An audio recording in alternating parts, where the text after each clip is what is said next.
আসসালামু আলাইকুম। আজকে আমি শুরু করব 4 পার্টের একটা পেইন্টিং সিরিজ। আর আজকে ফার্স্ট পার্টে আমি আঁকবো এই টপটাতে কিউট অ্যান্ড টাইনি একটা বাটারফ্লাই। ফার্স্টে আমি কলম দিয়ে এখানে মার্ক করে নিয়েছিলাম একটা বাটারফ্লাই। এরপর থেকে আমি পেইন্ট করতেছি।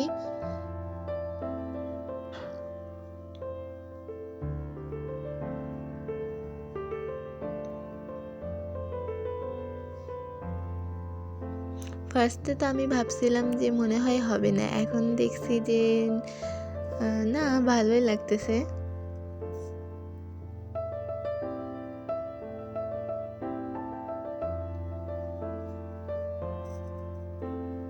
আর এইটা যখন কমপ্লিট হচ্ছিল আমি জাস্ট বলছিলাম যে ওয়াও ভাই, এটা আমি করতেছি, মানে বিশ্বাসই হচ্ছে না।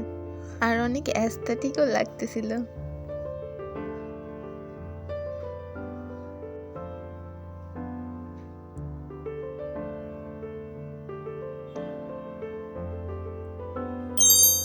And this is the final look.